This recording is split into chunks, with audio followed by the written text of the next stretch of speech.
우리 요한복음 12장 우리 1절부터 8절 말씀입니다. 우리 요한복음 12장 1절부터 8절 우리 한 목소리로 크게 오늘 너무나 잘 아는 유명한 본문인데, 이 본문을 저와 여러분 이 교회가 아멘으로 받는 마음으로 함께 합독하시겠습니다. 시작. 유월절 엿새 전에 예수께서 베다니에 이르시니 이곳은 예수께서 죽은 자 가운데서 살리신 나사로가 있는 곳이라. 거기서 예수를 위하여 잔치할새 마르다는 일을 하고 나사로는 예수와 함께 앉은 자 중에 있더라. 마리아는 지극히 비싼 향유 곧 순전한 나드 한 근을 가져다가 예수의 발에 붓고 자기 머리털로 그의 발을 닦으니 향유 냄새가 집에 가득하더라. 제자 중 하나로서 예수를 잡아줄 가룟 유다가 말하되 이 향유를 어찌하여 300데나리온에 팔아 가난한 자들에게 주지 아니하였느냐 하니, 이렇게 말함은 가난한 자들을 생각함이 아니오 그는 도둑이라 돈꾀를 맞고 거기 넣는 것을 훔쳐 가미러라.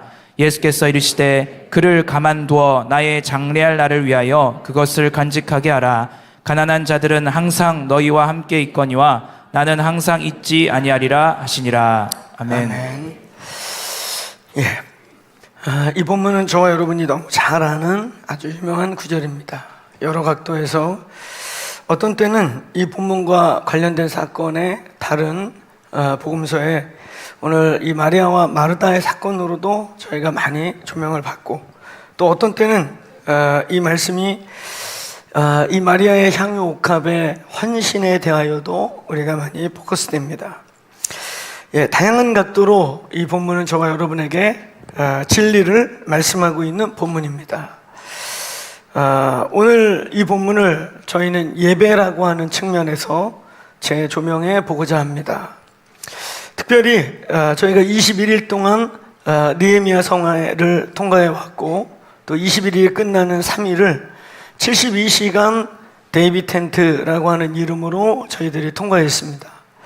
물론 이 교회가 24시간 멈추지 않는 예배를 지금도 드리고 있습니다. 코로나로 인해서 건물이 폐쇄되거나 이러는 위협들이 있기 때문에 저희가 반은 평창에서, 절반은 강남에서, 그래서 오후부터 날을 새는 나이워치까지는 여기 강남성전에서, 그리고 또 데이, 오늘 아침부터 저녁 오후까지 또 우리 평창에서, 그래서 양쪽에서 한 15시간, 16시간씩 저희들이 이어지는 24시간, 또 중복되는 시간을 치면 30시간 넘게 저희가 계속 멈추지 않는 예배를, 이 교회가 태어나기 전부터 저희들이 기도의 집이 시작되어서 저희는 이제 5월달이 7주년이 되지만 저희 기도의 집은 12년 차를 넘어가고 있어요. 우리 그러면서 우리 여기 신희양 전도사님 같이 우리 방금 예배 인도했던 팀들은 우리 기도의 집 처음 시작했던 그룹은 20대 중반이 30대 중반이 됐고, 30대 중반이 40대 중반이 됐고, 이제 40대 어간에 왔던 분이 이제 50대가 되어가는 일이 일어납니다. 그러면서 이곳에서 또 같은 부르심과 길을 가는 지체들이 결혼을 하고 가정을 만들어서 자녀들이 태어났어요.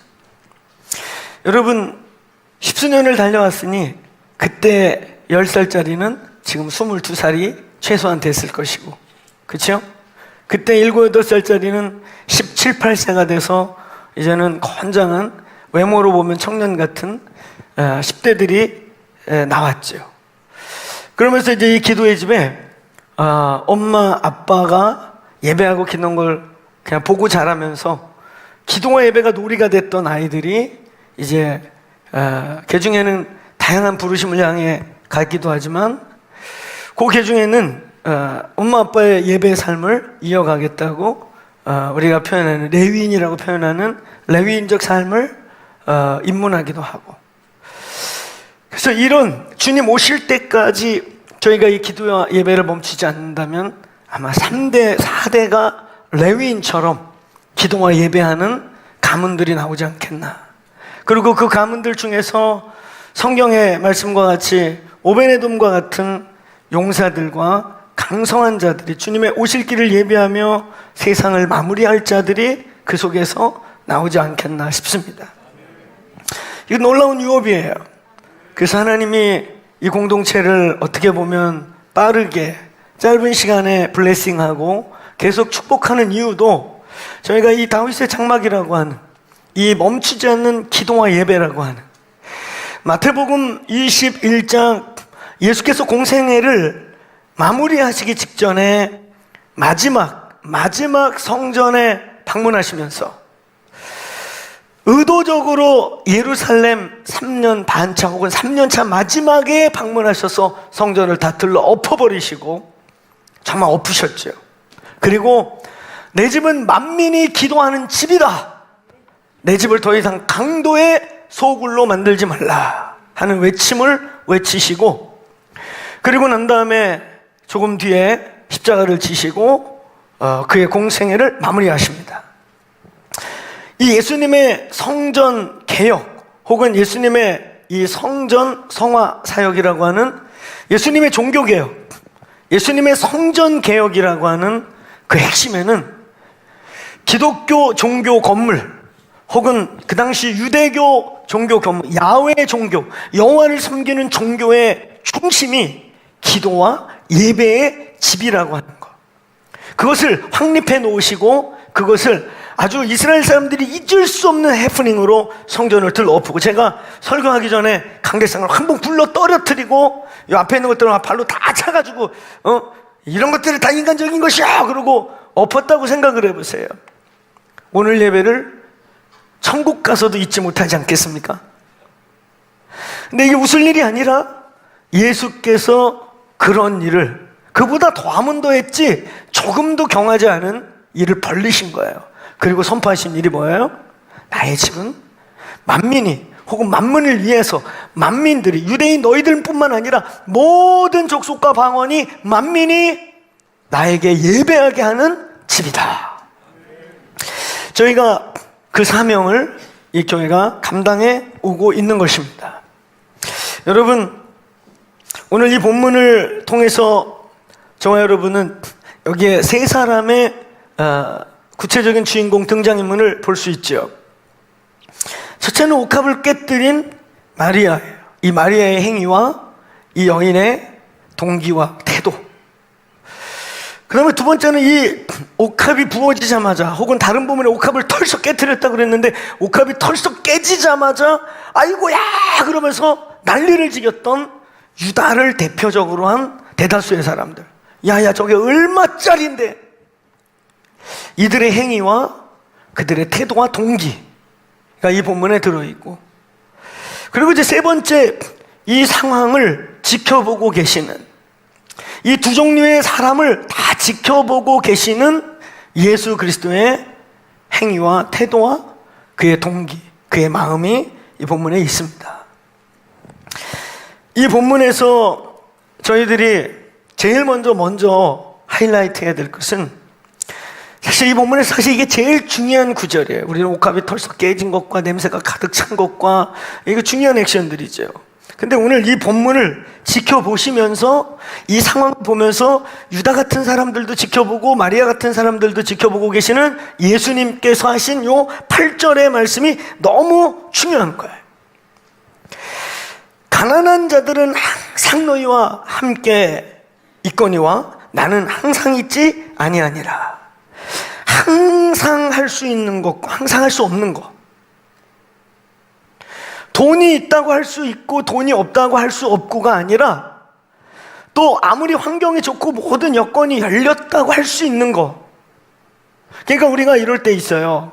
하나님 조금만 기다려주세요. 제가 조금만 형편 나아지면은 하나님 조금만 기다려주셔요. 내가 조금만 더 힘을 키우면은 하나님 조금만 기다려주세요. 우리 더크로스처치가 조금만 더 크면은 그냥 열방을 품고 뭔가 해보겠습니다. 우리 아직 월세교회예요 주님. 조금만 기다리세요.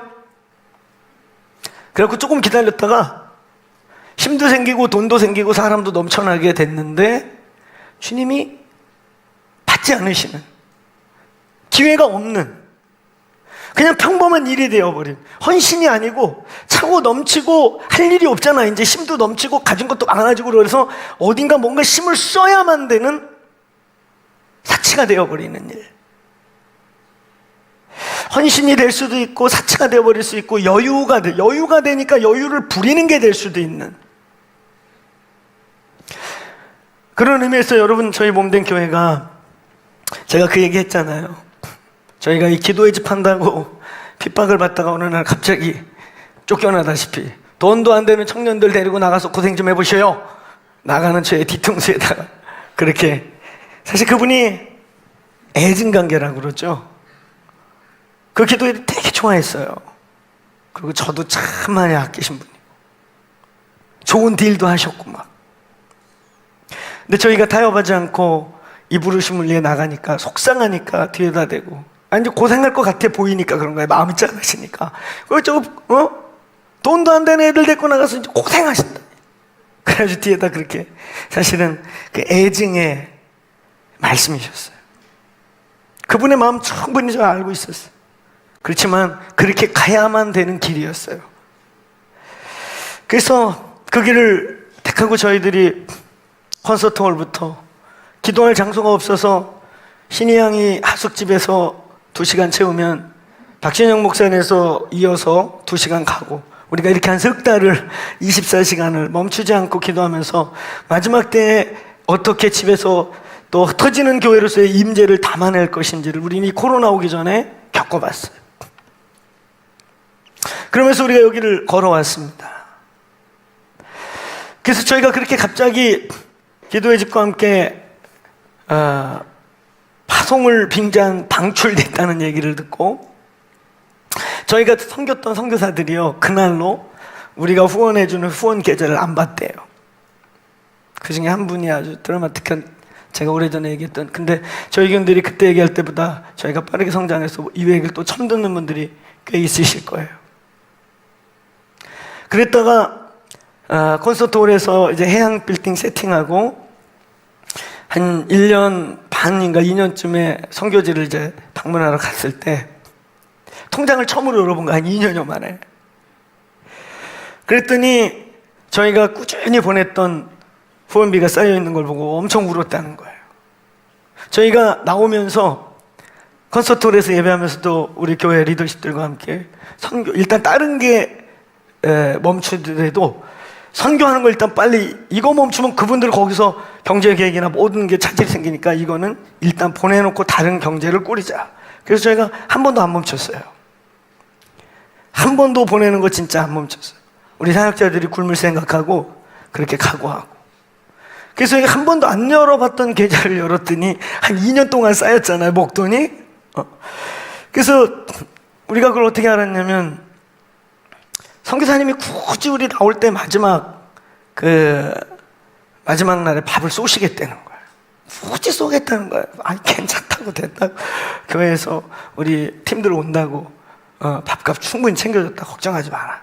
아니 꼭 쏴야 된대. 그러놓고서는 부페 데려가서 근데 이제 계산은 저희가 했습니다. 몰래 얼른 눈치껏 해야 되니까 빨리. 근데 이제 밥 먹는데 둘러 앉아서 그 남자 선교사님 우시면서 아니 그 어려운데 어렵게 콘서트홀에서 예배하고 예배할 장소가 없다는 얘기를 들었는데 이 후원을 왜 안 멈췄습니까? 그러는 거예요. 그러니까 여러분 저와 여러분의 인생을 살다가 진짜 하나님께 심는 헌신이 있고요 여유가 좀 생겨서 여유를 나누는 게 있고요 이 여유를 나누는 걸 넘쳐서 사치를 부리는 게 되는 일이 생겨요. 그럼 그때부터는 사실 그건 헌신이 아닙니다. 당연히 해야 될 것을 누리고 지가 혼자 비비고 앉아 있다가 그래도 넘치고 옆으로 새는 것들을 걷어다가 바치는 것은 그때부터는 헌신이 안 되는 거예요. 사실 이 한국교회가 어느 시점부터 그 경계에서 지금 아주 위험스럽게 왔다 갔다 하기 시작했어요. 80년대 90년대 중반만 해도 진짜 헌신이었죠. 교회 건축에 대하여 부정적으로 말하는 사람들 있지만 맞아요. 부정적인 면도 많이 있지만 그러나 긍정이 훨씬 큽니다. 그때 지금 교회 짓는 거야 뭐 금융도 끌어다 대고 막 이랬지만 그때 저희 막 전도사 때 건축한다는 건 교회가 진짜 옥합을 깨야 되는 것들이었어요. 성도들이 옥합을 막 깨야 되는 거였어요. 지금 대한민국 땅 여기저기 우뚝우뚝 서 있는 저 건물들이 거의 다 그렇게 세워졌습니다. 물론 이 서초 근처에 몇 개는 막 돈을 쟁여놨다가 빚 하나 없이 지는 데도 있긴 해요. 현찰을 몇 천원 되니까. 그런데도 소수 있지만 대다수 오래된 많은 교회들은요, 진짜 성도들이 옥합을 깨고 그 기적으로 심어내고, 그리고 진짜 경제 기적이 그런 교회들마다 수 없는 간증들이 나오면서 이 나라가 축복을 받은 거예요. 오늘 여기 본문에 아주 중요한 이 말씀을 우리는 기억하셔야 됩니다. 항상 너희와 함께하는 것과, 항상 언제든지 여유 생기면, 돈 생기면, 혹은 마음을 먹으면 할 수 있는 게 있는가 하면, 여기 보니까 항상 있지 않는 게 있다는 거예요. 돈을 가지고 있어도 못하는, 돈이 없다고 그렇다고 또 우리 마음대로 할 수 있는 게 아닌, 오늘 이 본문에 예수님의 오늘 옥합을 깨뜨리는 사건, 유다의 뭐 어쩌고저쩌고, 여기에 많은 스토리들과 내용들이 있지만 사실 예수님의 여운처럼 남긴 이 8절의 한마디가 굉장히 중요한 거예요. 가난한 자들은 너희하고 항상 있겠지만 나는 항상 있지 않다. 우리의 예배도 마찬가지입니다. 우리는 코로나를 겪어가면서 예배의 중요성을, 모인다는 것에 이 귀함을 알았죠. 물론 요즘은 또 귀함을 넘어가지고 이제는 집에 있는 것의 귀함을 발견했다고. 요즘이 그런데요. 아이고, 이런 귀함을 발견할 줄이야. 집도 좋네요. 이게 이제 3년차쯤 접어들어가니까 1년 반차 막 2년차는 막 모일 수 있는 거에 귀함. 요즘 TV에 목사님 여기도 귀해요. 이 집에 이 좋은 소파에 앉아서 듣는 것에 귀함. 요즘 또 그 귀함이 깊어져서 복귀가 안 된대요. 여러분,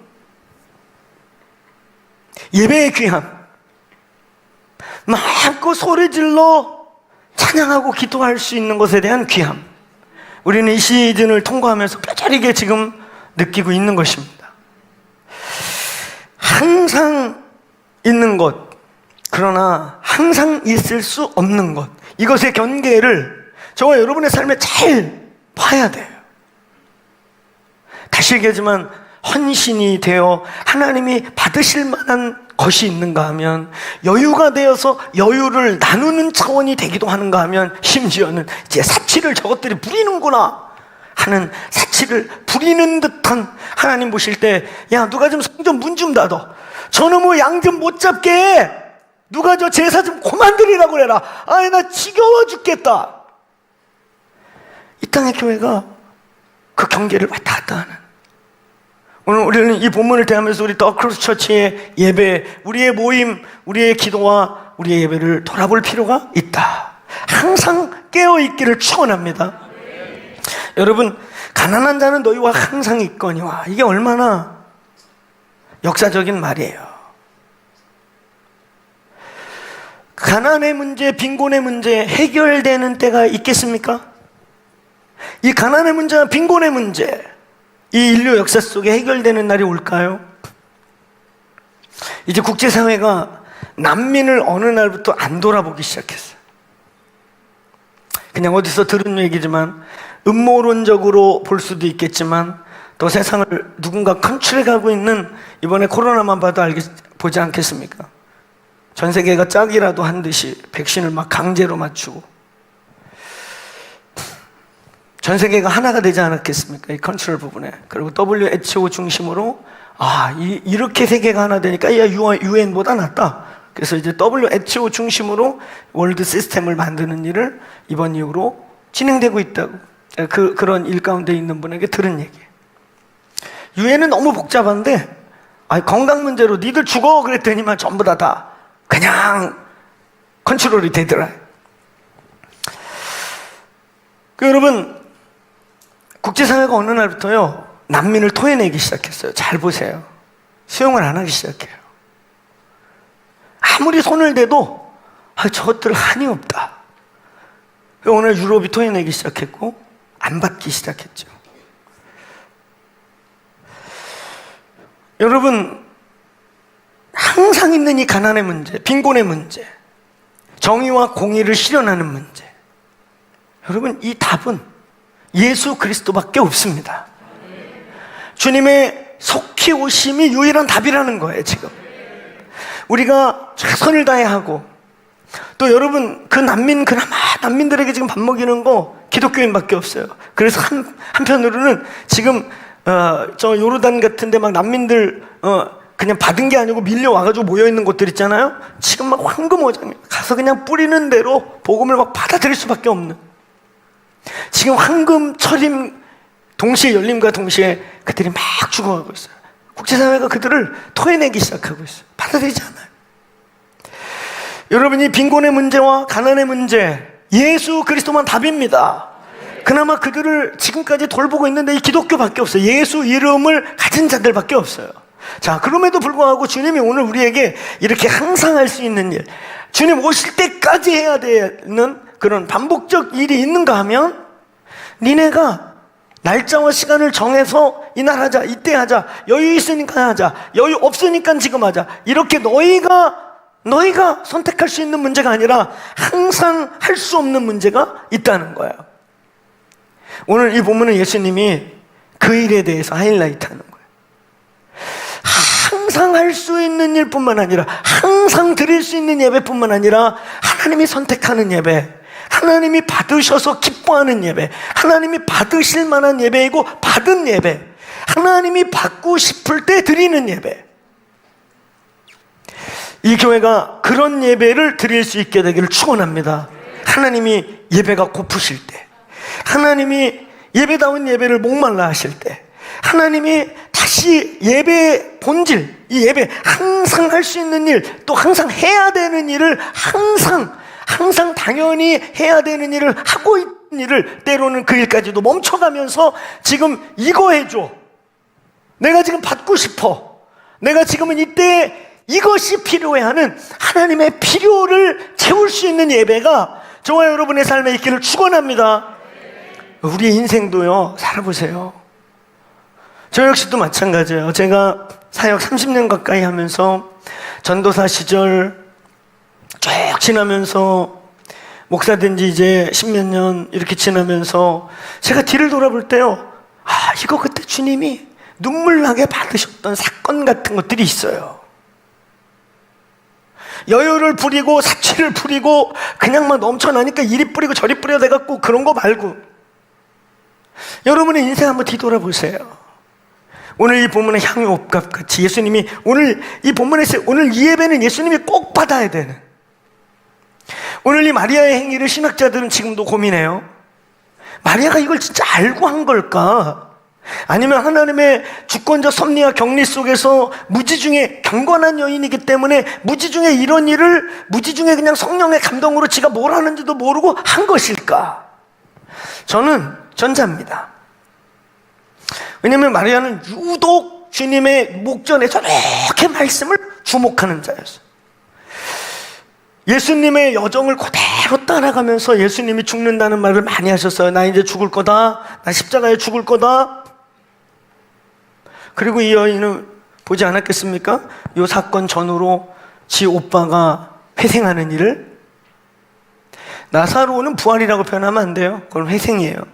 며칠 있다 나중에 또 늙어서 죽었기 때문에 그건 부활이 아니에요. 우리의 부활은 한 번 부활하면 영원히 새로운 육체를 입고 사는 거예요. 할렐루야. 그날을 그리워합시다. 죄와 싸울 필요도 없는, 육신의 정욕도 사라지고 이생의 자랑도 사라지고 안목의 정욕도 사라지고 거룩한 몸을 입어서 하나님의 영광과 대면하면서 그 영광과 영원히 영광에서 영광으로 이 올라가는 영광스러운 날을 고대하십니까? 이 육신의 싸움들, 그것도 필요가 없어지는 영광스러운 날이 우리에게 오는 거예요. 그게 부활이에요.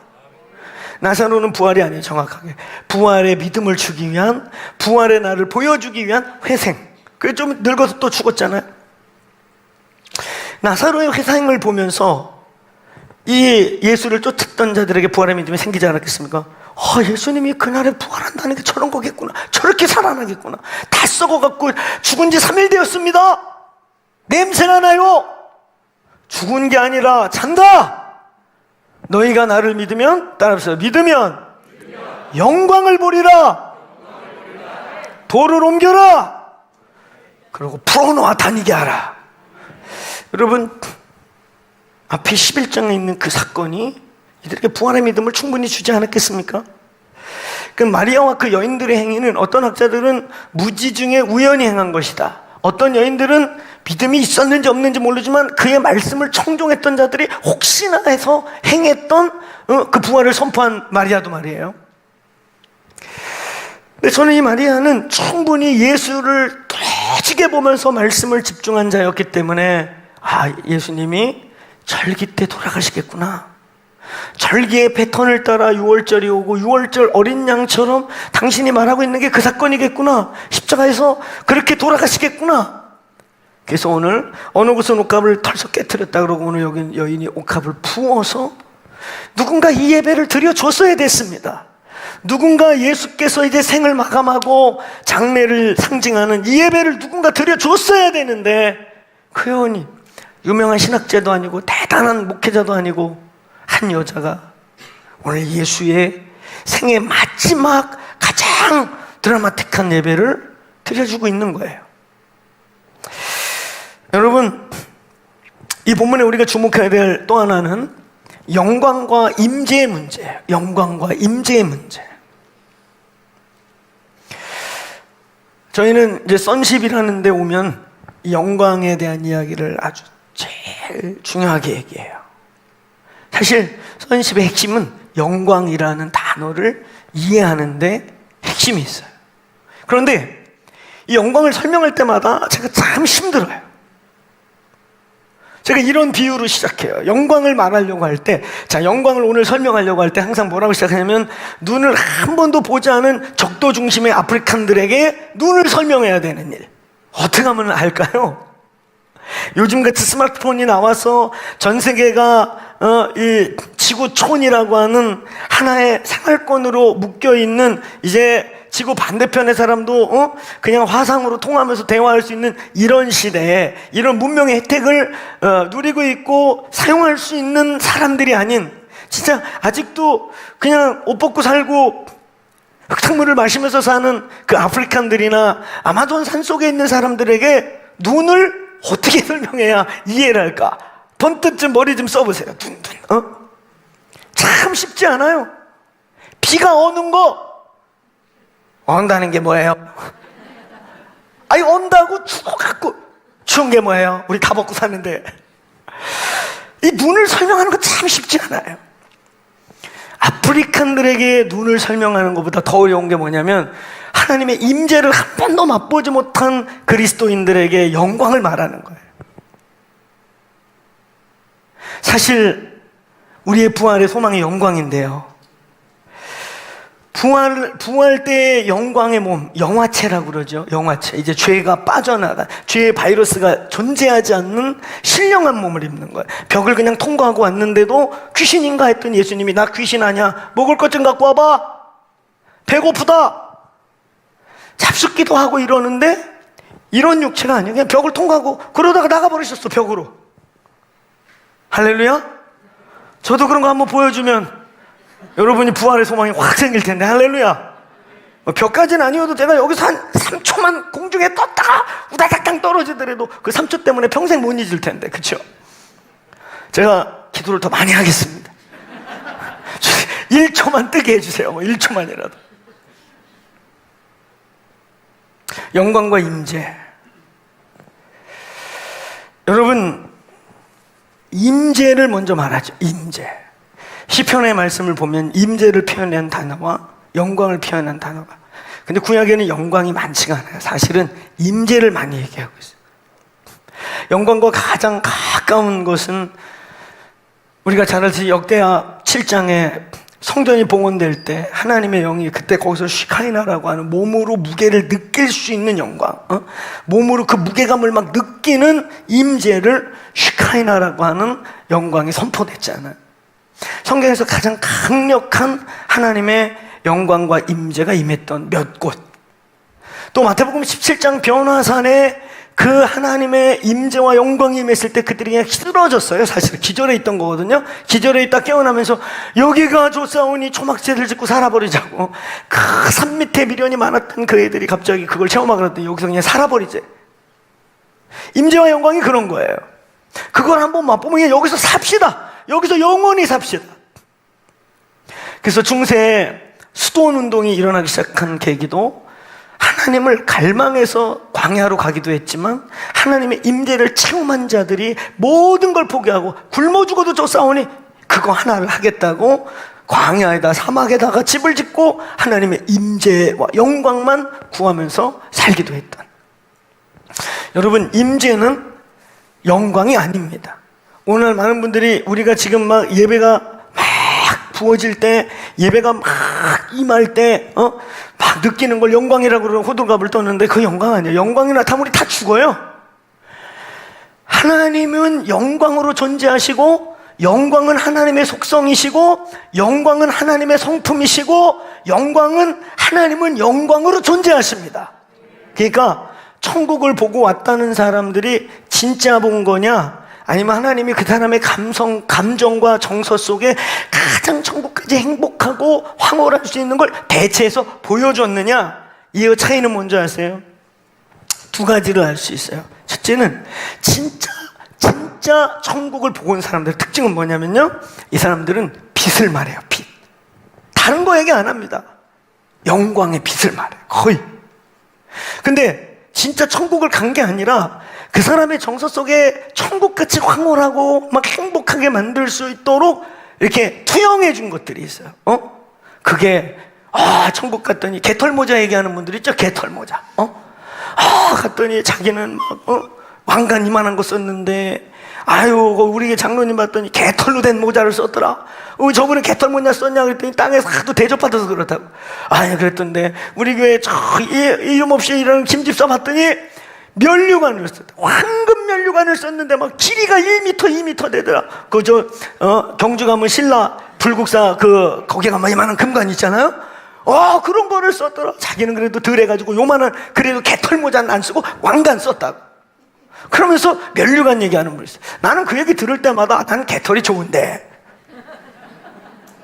아니야, 여러분, 천국에서 2m짜리 금관 이렇게 쓰고 들고 다니고 싶어요? 목 디스크 걸려, 천국에서. 아이고, 아버지 만날 때마다, 아이고, 주여, 할렐루야, 주여. 아유야, 생각만, 개털모자 얼마나 좋습니까? 가볍고, 언제든지 벗어 제끼고, 할렐루야. 난 개털모자가 좋을 것 같아요. 택하라면 난 개털모자 택할 거예요.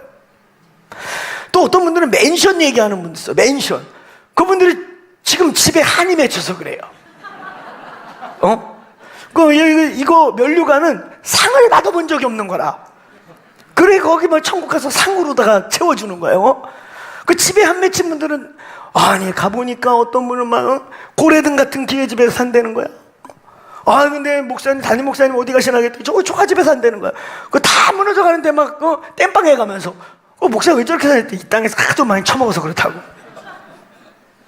그럼 역시 거기서도 항상 이름 없이 이렇게 있을 듯 없는 듯 했던 집사님 봤더니 막 고래등 같은 기와집인데 자기는 그 중간집에 사는데 그래도 만족했다고. 또 어떤 분은 천국 갔더니 막 길바닥이 다 금이래요. 그리고 막 보석이 주렁거리고 뭐 팔에 딱 끌려가지고 봤더니 뭐가 따락따락 굴러가서 봤더니 이만한 막 루비가 굴러다니더라고. 천국은 다 자갈도 보석이라고. 그게 이제 보석이냐 그럼 자갈이지. 이분은 보석에 한 맺힌 거야. 평생 살면서 누가 보석 하나 안 해주나. 그 보석에 한 맺히니까 천국이 다 보석이야. 그러니까 제가 보니까 자기들 한 맺힌 대로 천국을 주님이 정서에 투영해줘요. 근데 이런 황홀경적, 은사적, 정서적 투영이 아니라 진짜 천국을 갔다 온 분들의 첫 번째 특징은 빛을 말해요. 말로 할 수 없는 그 빛을 만났는데 그냥 거기서 있고 싶었다고. 영원히 있고 싶었다고. 이게 첫 번째 특징이고, 두 번째 진짜 천국을, 그 빛을 만나고 온 분들의 두 번째 특징은 뭔지 아세요? 이전 삶으로 돌아가지 않아요. 그 영광을 보고 난 뒤에 심지어 어떤 분은 모든 재산을 팔아서 가난한 자에 주고 전도자가 되기도 하고 이전 삶으로 돌아가지 않습니다. 그 한순간에 조금같이 잠깐 기절했다 깬 것 같은 그 영적 체험에 그 인생이 진짜 손바닥 뒤듯이 완전히 진짜 뉴 크리에이션, 완전히 새로운 창조가 그냥 돼버린 사람들을 제가 만나는 거예요. 저는 그 중간 단계입니다. 할렐루야. 그 영광의 빛도 보고 어떤 부분은 정서적 위로도 받고, 전 중간 단계. 담임 목사가 중간 단계에서 좀 섭섭하시죠? 저도 빛을 보고서 신령님 같이 살아야 되는데 곧 그렇게 될 줄로 믿습니다. 어떻게 보면 중간 단계인 목사하고 사는 게 편해요. 내가 너무 신령님 되면 여러분 피곤해. 같이 못 살아. 여러분, 저의 갈망은 그 영광의 빛 가운데 가는 거예요. 저의 갈망은 저만 가는 게 아니라 우리 어느 날 우리의 예배 속에 그 하나님의 영광을 함께 이 공동체가 맛보는 거예요.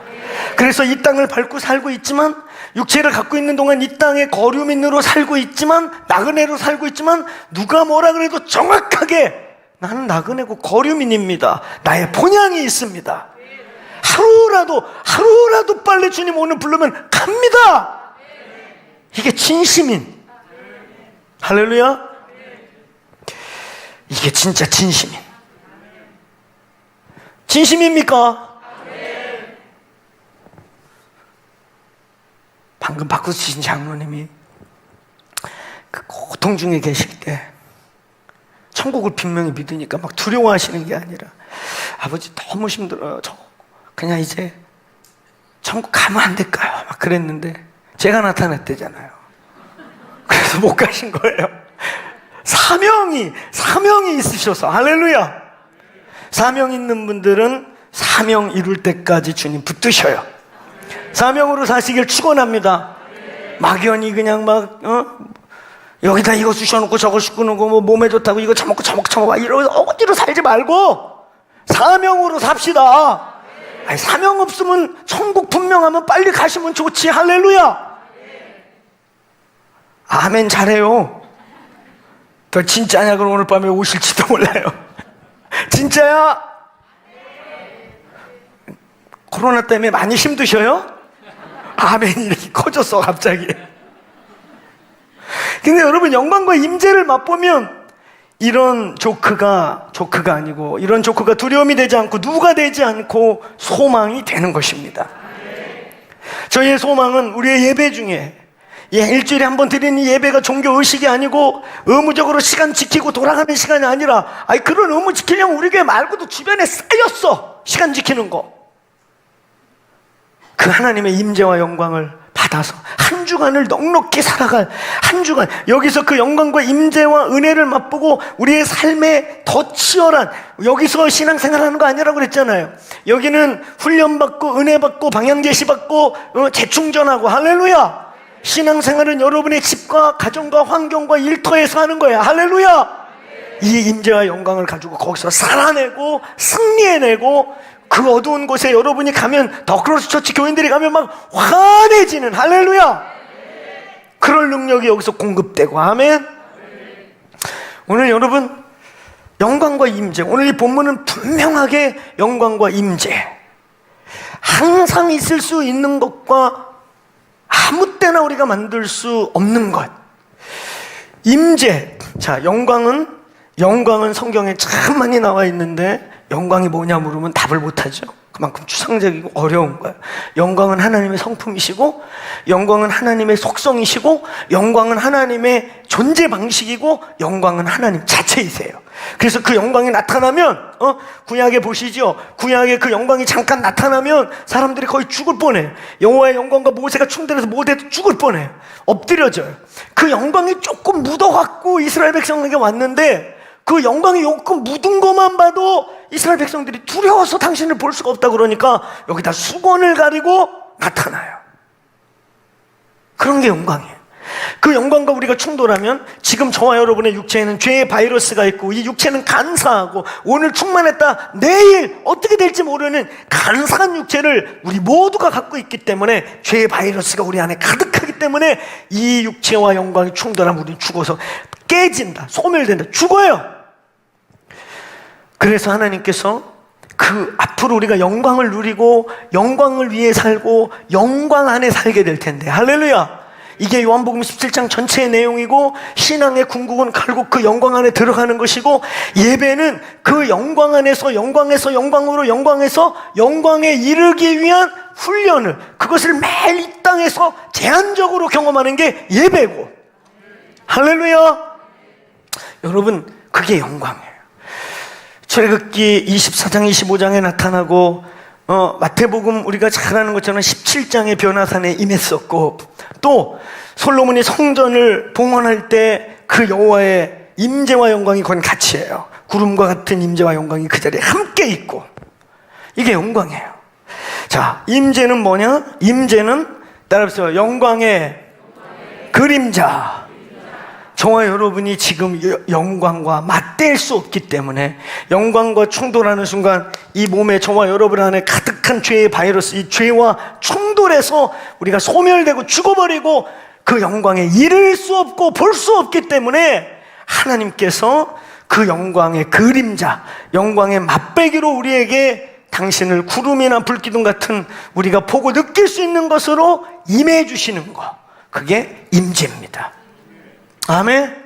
오늘 여러분, 오늘 본문의 임재는 뭐고 영광은 무엇일까요? 아주 선명해요.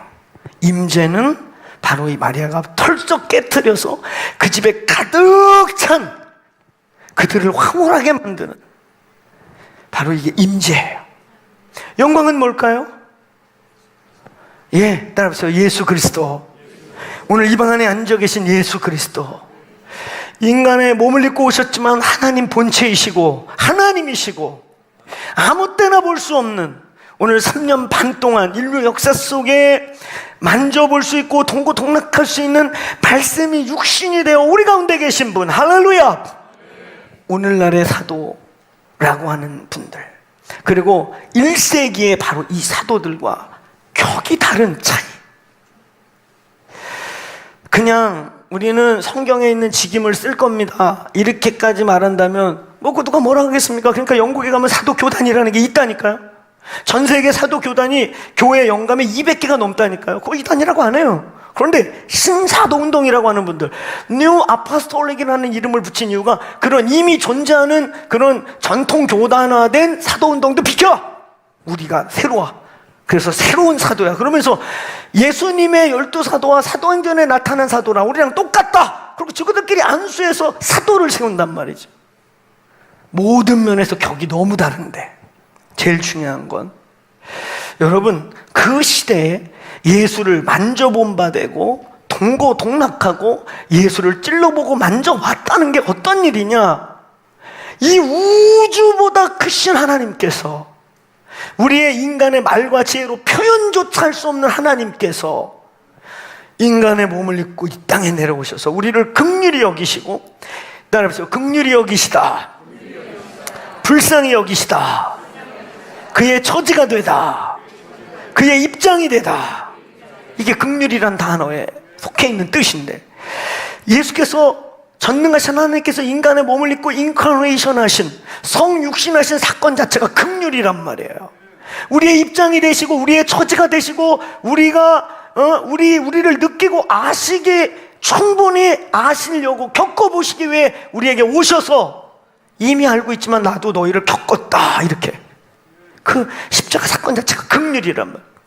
이 우주보다 크신 창조주가 인간의 몸을 입고 인간 속에 거하면서 우리와 동고동락했던 이 사건, 그리고 그가 친히 불러서 벌써 가라, 이건 상상이 안 되는 거예요. 우리가 꿈으로 보고 환상으로 보고 아까 같이 우리 정서적으로 투영된 차원이 아니라 그 예수가 진짜 나타나. 저는요, 썬다싱이나 성 프란치스코나 어거스틴 같은 분들의 극단적 변화와 함께, 제가 얘기했잖아요, 이전 삶으로 안 돌아갔다고. 이전 삶으로 안 돌아갔다는 게 그분들이 갑자기 예수같이 죄가 없어져서 성인이 완전한 사람이 됐다는 게 아니에요. 그들도 성질도 부리고 연약함이 있지만 옛삶으로 돌아가지 않는 전혀 다른 차원의 삶으로 돌아간 자들, 그들이 만난 예수는 저는 황홀경이나 정서가 아니라 예수께서 오셨다고 봐요. 그 증거가 있잖아요, 충분히. 저와 여러분이 만난 예수, 여러분 눈으로 보고 만지지 않아도 우리는 성령으로 본 복받은 자들인 것입니다. 너희가 보고 만져보고 믿느냐? 그러나 보지 않고 믿는 자가 복되다. 이 말이 뭐예요? 성령으로, 믿음의 기적으로, 성령의 증거하심으로, 다시 말하면 성령님이 오시는 게 복이다.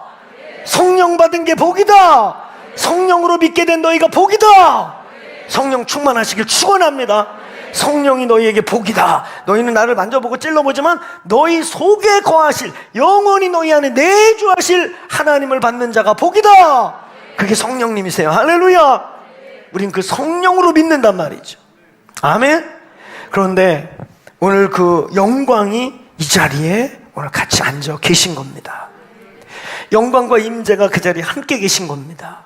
솔로몬 성전의 구름과 안개와 같은 임재와 함께 그 속에 하나님, 우주보다 크시고 하나님 삼일체의 본체가 그 자리에 함께 계신 것입니다. 영광과 임재. 아멘. 자, 영광과 임재 이제 우리 구분하는 거야. 영광은 하나님 그분 자체, 임재는 육신을 갖고 있는 한계적인 우리가 그 영광을 맛보도록, 알도록, 그 영광을 경험하도록. 그래서 뭐 우리가 영광이라 표현하든 임재라 표현하든 워드 플레이는 문제 없어요. 괜찮아요. 우리가 분명한 구분을 하고 그것을 우리가 알고 있고, 그리고 우리가 이제 여기서 영광이라, 내가 오늘 느낀 건 영광 같아, 맘대로 생각하세요. 할렐루야. 아유, 너는 임재 느꼈어, 나는 영광 느낀 것 같아, 맘대로 하시라고. 괜찮아요.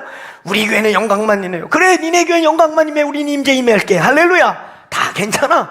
이 땅에서 겪는 건 다 같은 거예요. 할렐루야.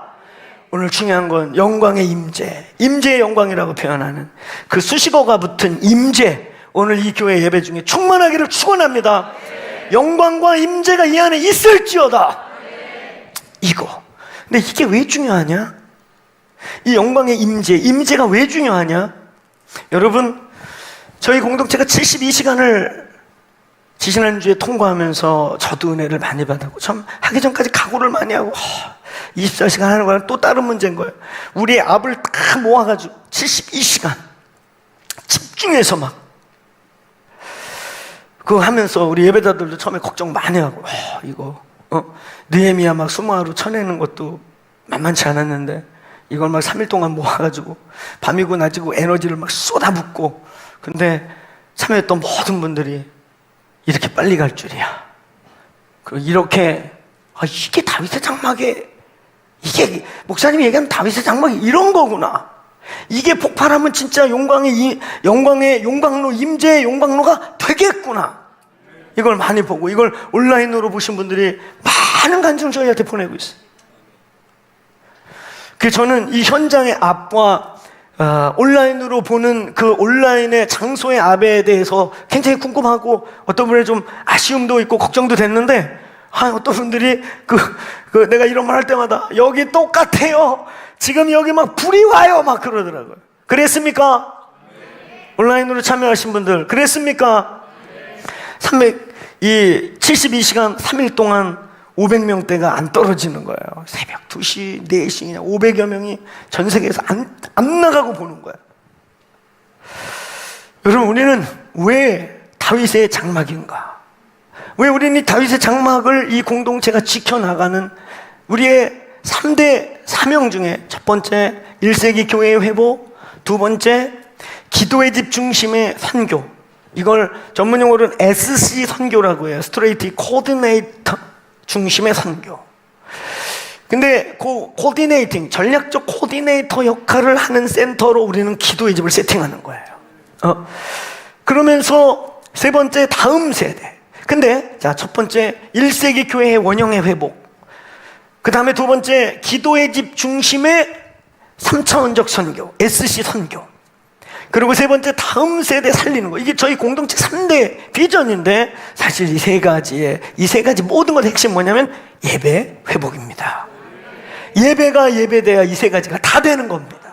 1세기의 능력이, 1세기의 영성과 구조와 문화를 얘기할 때 영성도 예배고 문화도 예배고 구조도 예배를 담아내는 거예요.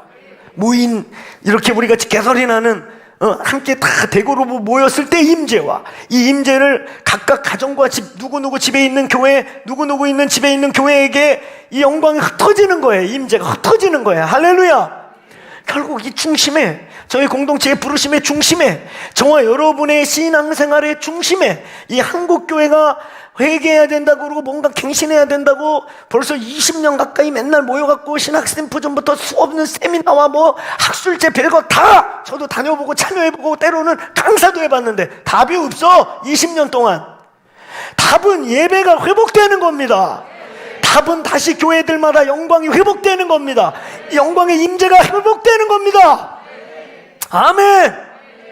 우리는 제가 주빌리 때 이미 말씀드렸던 영광의 임재, 영광의 용광로, 임재의 용광로, 이거 만듭시다. 저희가 모이는 곳이 여러분의 흩어지는 교회로서 우리가 이제 셀데이라고 안 하죠. 처치스데이라고 말해요. 왜냐하면 여러분이 모이는 게 그게 교회이기 때문에. 믿습니까? 둘 셋이 내 이름으로 모인 곳에 주님이 함께 계시기를 바랍니다. 그게 임재예요. 둘 셋이 내 이름으로 모였거나 수백 명이 여기 모였거나 내가 너희 중에 있겠노라. 내가 너희와 함께 있노라. 하나님의 함께 하심이 있는 것, 그게 예배냐 친목 모임이냐, 그게 교회냐 두 사람이 모인 서클이냐, 그게 민방위 교육장이냐 아니면 하나님을 예배하는 주님이 거하는 처소로 주님이 드웰링하는 주님의 드웰링 플레이스냐. 경계가 뭐냐? 하나님 거기 계시냐, 임재가 있었냐. 아멘. 오늘 이 임재의 회복이 있기를 축원합니다. 여러분, 이 임재의 회복이 왜 중요하냐? 왜 우리의 신앙생활이 마른 뼈가 되어가느냐?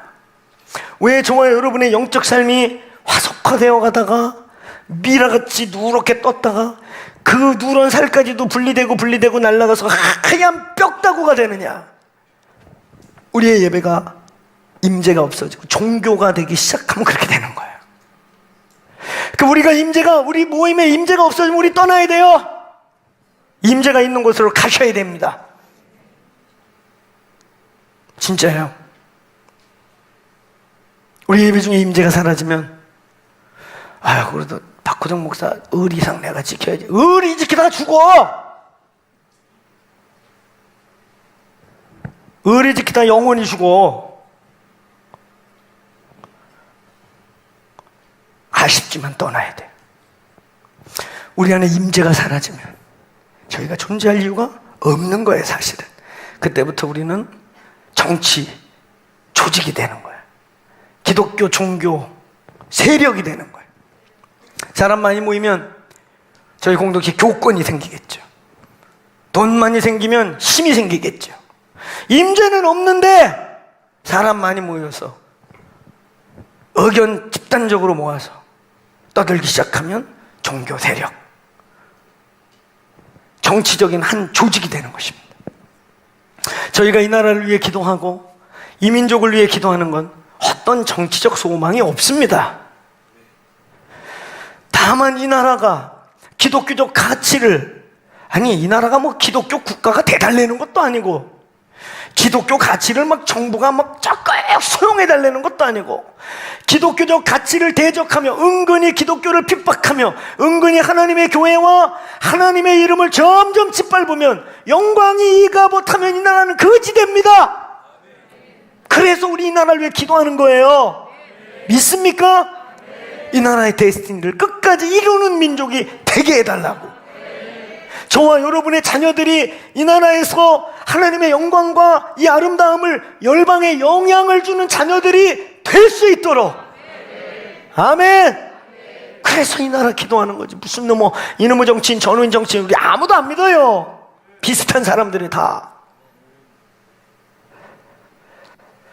국회에서 그렇게 싸우고 뒤에 대포집에 만나가지고 아씨 아까 멱살 너무 세게 잡았어 아씨 그러고 싸운데 술 먹고 얘기한대잖아. 쇼도 많고. 그 사람이 진짜 교회 다니냐 안 다니냐 중요하지 않아요. 그 사람이 진짜 크리스찬이며 그 사람이 정의와 공의에 대해서 한 부분을 말하고 앞뒤가 다르고 너무 꿍꿍하고 이러지 않은 우리의 권익을, 우리의 권리를 맡길 만한 사람인가? 하나님이 개입하시도록 기도하시길 바랍니다. 하나님만 하셔요. 결국은 누가 쓰든 하나님이 세우는 거고 하나님이 주권적으로 이끌어 가셔야 됩니다. 그 하나님의 손을 움직이는 게 교회의 기도입니다. 교회가 살아있는 기도를 하기 위해 우리의 예배는 살아있어야 합니다. 왜 임재와 영광이냐? 왜 임재와 영광이냐? 우리 안에서 영광이, 하나님의 임재가, 하나님의 생명수가 떠나간다. 그러면 물을 따라가야 돼요. 생수의 냄새가 나는 곳으로 가야 합니다. 안 그러면 우리 죽어요. 나도 죽고 여러분도 죽고 다 죽어요. 여러분, 왜 임재가 중요하냐? 오늘 이 본문이 왜 중요하냐? 이 본문은요, 첫째, 오늘 아무 때나 드릴 수 있는 예배가 아니라 내 일생에 한 번일 수도 있고, 내 평생에 내 인생 전체를 한 번에 바꿔버리는 나의 인생의 부르심과 나의 인생의 하나님과의 여정 중에 이정표를 찍을 만한 내 인생에 몇 번의 예배가 있나 말이에요. 1년 52주 열심히 있는 분들은 새벽 예배까지 일주일에 몇 번의 예배를 드립니까? 7번에 수요 예배, 금요 예배, 주일 저녁 예배, 그냥 10번씩을 기본 드려. 1년 520번 이상의 예배를 최소 드리고 있는 거예요. 우리가 그런 많은 예배를 드리고 있는데, 그렇게 수 없는 예배를 참여하고 있는데, 그렇게 해서 여러분 여기 10년 예수 믿음 5200번 이상의 예배 중에 제가 여기 있는 분들에게 지지난주 본문이 뭡니까? 그러면 우리 손장원 장로는 대본 나오실 거야. 막 지금 나오시려고 그러는데 내가 안 물어봐. 그래서 답을 하실 것 같아서. 지금 이혜로 목사 막 생각 중이지. 뭐였더라? 2주 전에? 2주까지 갈 필요도 없습니다. 지난주 본문이 뭡니까? 그래도 막, 그거 나가시다가 막 너무 은혜 받고, 목사님 오늘 말씀이 너무 은혜로서, 그래서 어느 구절에 은혜 받았어? 본문이 뭐더라? 그러셔요. 근데 뭐 본문 기억해서 은혜 받는 건 아닙니다, 사실. 이곳에 하나님의 영이 계셔서 은혜를 받았다고 하는 거예요. 아멘. 본문을 스타디한 게 머릿속에 뭔가 메모리 돼서 뭔가 언더스탠딩 돼가지고 아멘 한 거 아니고요. 은혜를 받았다는 표현은 그 말로 내가 뭐 자극을 받았는지 몰라도 여기 하나님의 영이 계셔서 내 영이 행복할 때 은혜를 받았다 표현하는 거예요. 아멘. 아무것도 메모리 된 게 없고 본문을 기억 못하고 노트 아무것도 안 했어도 여러분, 하나님의 영이 이곳에서 우리의 영을 만지면 우리가 살아난다. 한국교회 예배가 회복되는 일. 할렐루야. 오늘 결론적으로 그것입니다. 오늘 우리는 이 본문을 통해서 2022년도를 시작하는 저희에게 이 본문과 함께 우리 1월달은 느헤미야와 영광의 임재라는 주제를 선포하며 걸어왔다면, 정신없이 연말 연초 막 정신없이 보냈다면, 오늘 이제 2022년도를 본격적으로 시작하는 2월 첫 주, 금방 갑니다. 또 그죠? 세월이 너무 빨라요. 금방 여름 되고. 여러분, 올해 저희 공동체가 오늘 이 마리아같이 옥합을 깨서 예배의 용광로를 만듭시다. 오늘 마리아가 깨튼 그 털썩 깨는 순간 그 집에 가득 채워졌던 이 냄새, 이 임재, 앞으로 우리가 장차 볼 영광과는 사실 그림자도 안 되는 이 임재, 그러나 그 임재라도 후각이라도 육체라도 자극해서 깨어나서 이게 뭐냐? 이게 뭐야? 하나님의 임재라는 게, 영광이라는 게 뭐냐? 그래서 잠들었던 영이 자극을 받고 전혀 종교적인 사람이 이게 뭐지? 충격을 받고, 아, 내가 정상적으로 믿고 있는 게 아니구나. 10시 시작해서 11시에 딱 끝나가지고 기계같이 목도로 땡 시작해갖고 축도로 딱 끝나서 아무 일 없이 가서 골프 치고 놀고 그랬던, 이게 뭔가 정상이 아니구나. 오늘 예배 중에 뭔가 내 하트가 터치되고 내 영이 뭔가 자극을 받는, 영이라고 표현까지 할 수 있는지도 모르겠어요. 하여튼 뭔가 내게 왔는데 눈물이 났는데 이게 뭐냐? 그러면서 본질적 질문을 할 수 있는 은혜라도 주자는 거예요. 아멘. 저희 공동체가 8월 달에 데이빗 텐트를 선포하고 있어요. 이때를 위해 저와 여러분들이 이 교회가 옥합이 되기를 소망합니다. 우리를 털썩 깨트려서, 이 교회가 우리를 털썩 던져서 그때 코로나가 끝날 거라고 전제를 하고, 안 끝나든 합시다. 그냥 할 거예요. 집단으로 들어 마시던 할 겁니다. 1m씩 떨어져서 큰 운동장에서 하든 할렐루야 할 거예요.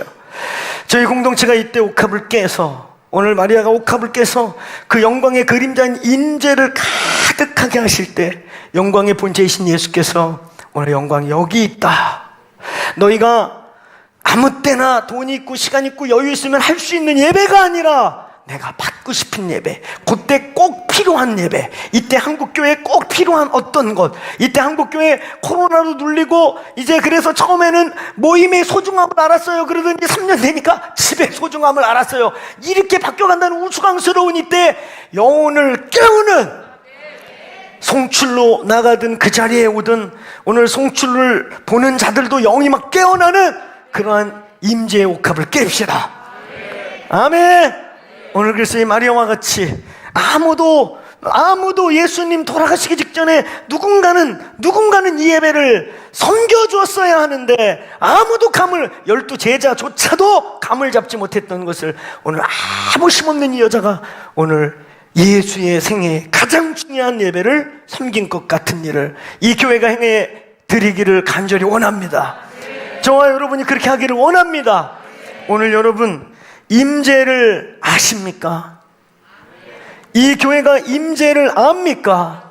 저희 공동체를 왜 찾아왔는지, 이 교회 왜 일원이 됐는지 모르겠지만 저는 이 공동체를 선택한 많은 이유 중에 가장 중요한 이유가 예배의 영광과 이 예배의 회복과 예배의 갈망이기를 바랍니다. 예배의 갈망이기를 바랍니다. 그래서 이 임재가 점점 강해져서 사람들이 영광이라고 헷갈릴 만큼의 슈카나의 영광이 우리의 이 원팅 채플과 흩어지는 여러분의 교회들과, 그리고 이번 여름에 오늘 데이비 텐트에서 옥합을 던지는 순간 한국이 깨어나는 은혜가 있게, 한국 전역에 이 향냄새가 확 퍼져서 이게 도대체 뭐냐, 그런 일이 일어나게 우리 함께 우리의 옥합을 준비합시다. 함께 옥합을 깹시다. 그 속에서 우리도 깨어나고 우리의 영이 이 사라질, 또 다시 누군가 깨지 않으면 사라질 임재를 넘어 영원한 영광을 갈망하는 하늘의 본향을 향한 신앙이 깨어나게, 이때 우리의 옥합을 깨시기를 축원합니다. 이 교회 예배가 더 예배되게 주께 나가기를 축원합니다. 자리에 일어나십시오. 오늘 우리 그렇게 한번 뒤돌아보십시다. 첫째는 하나님, 이때의 우리의 옥합이 무엇입니까? 저 72시간 온라인 통해 나갔어요. 제가 우리 교단 선배와 우리 교단의 탑 리더십들이 모여있는 방에 원하는 분들 보세요. 그리고 72시간 제가 그런 거 잘 안 올리는 사람 거기다 올려놨어요. 자주 올리는 사람이 올리면은 아이고 귀찮아 그러고 쓰레기 취급받았는데 아마 제가 처음 올렸을 거예요. 그 방에서 선배님들이 틀어놓기도 하고 보기도 하면서, 어떤 선배님들은 나는 이런 모던을 잘 익숙하지 않은데 그냥 계속 틀어놨대. 그랬더니 눈물이 막 나온다는 거예요. 그러면 자기 지금 막 한국교회 목사님이시고 한국교회가 이렇게 우러러보는 그런 신문에 맨날 이름 나오시는 선배님들인데 자기 옛 시간을 돌아보았다고 이런 간증 듣는 거예요. 야, 어떻게 그 72시간을 그렇게 압이 안 떨어지게 하냐. 보니까 많은 분들이 보셨더라고. 여러분, 그걸 통해 더 크로스가 유명해지고 우리가 그걸 해냈다는 우리의 프라이드를 가져서는 절대 안 됩니다. 우리는 이번에 가능성을 본 거예요. 하나님, 이번 여름 진짜 옥합이 되기를 원합니다. 한국교회를 섬기고, 먼저는 여기 있는 저와 여러분, 저희 성도들, 우리의 영이 깨어나서 영이 행복한 신앙생활을 하는 은혜가 계속 회복되게 해 주옵소서. 하나님, 그때를 위해 우리가 깨야 될 옥합이 무엇인지, 그 시간을 위해, 그 8월달을 위해 나는 그때 무슨 옥합을 깰까요? 우리 기도해 보시고, 또 하나님, 오늘 이 공동체 우리가 어떻게 함께 박호정 목사가 아니라 여러분과 함께, 우리 여기 레위인들이 함께, 우리의 옥합을 던졌을 때 그 냄새가 이 하나님 한국 땅 더 열방까지 갈 수 있게 하나님 저희를 깨뜨려 주십시오. 그리고 오늘 임재와 영광의 이야기를 우리가 잠깐 나누었어요. 하나님, 제 예배가, 임재가 어느 날 떠나가고 있다면, 오늘 내 신앙생활이 임재가 없기 시작한다면, 내가 뭔가 드라이해지고 있다면, 오늘 이 공동체에 그 임재가 떠나기 시작한다면 우리 모여있을 이유가 없습니다. 하나님, 그 임재 더 부어주십시오. 더 갈망합니다. 그리고 어느 날 나 이 임재가 자꾸 드라이해집니다. 임재가 희석해집니다. 오늘날 내 눈에서 예배의 감격이 사라져서 눈물이 마른 지 오래됐습니다. 그럼 우리 비상 걸어야 돼요. 아멘. 하는 내 영을 깨워주십시오. 2022년도 본격적으로 시작되는 2월 첫 주, 내 영아 깰지어다. 주님을 갈망할지어다. 종교 집단이 되지 말고, 종교인이 되지 말고, 종교의식이 되지 않고 하나님 내 영을 깨워주십시오.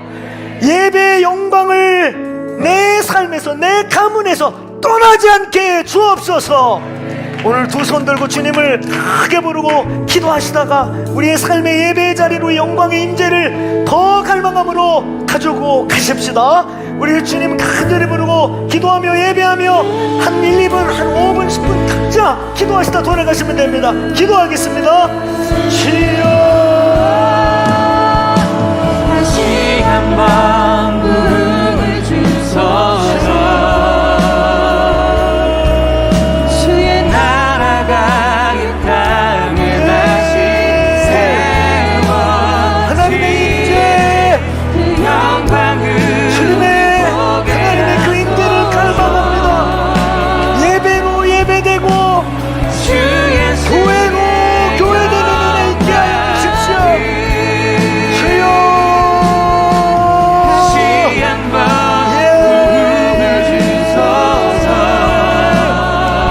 하나님, 주의 나라가 이 땅에 다시금 이 땅의 교회 예배로 예배되고 영광을 우리 보게 기도로 기도되고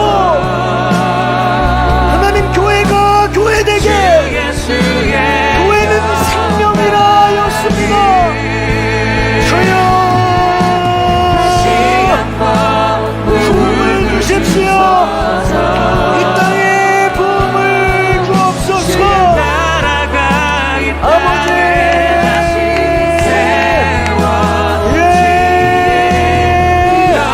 예, 우리의 임재가 회복되게 주님의 이름을 부으십시다. 아버지, 주 예수의 성령님, 주님의 영광이 부어지게, 아버지, 주님의 영광이 임하게, 우리 사용하소서. 주님의 나라가 이곳에 임하게 하십시오. 부흥의 날 오늘 임하도록 주여, 우리 사용하소서. 교회가 교회되게, 교회되게, 교회가 예배되게, 예배를 예배되게, 우리 주여. 사용하소서. 진정한 부흥의 날 예. 임하도록 주의 부흥의 날을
주십시오. 우리 사용하 이 땅의 교회가 예배가 예배되고 남북에 기도가 기도될 때 힘하도록 내 집은 만민이 기도하는 집이라 하실 때 우리 사용하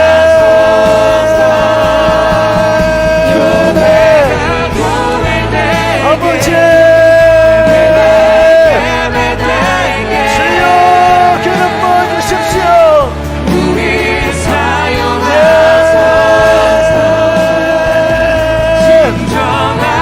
하나님 우리 그러셨지만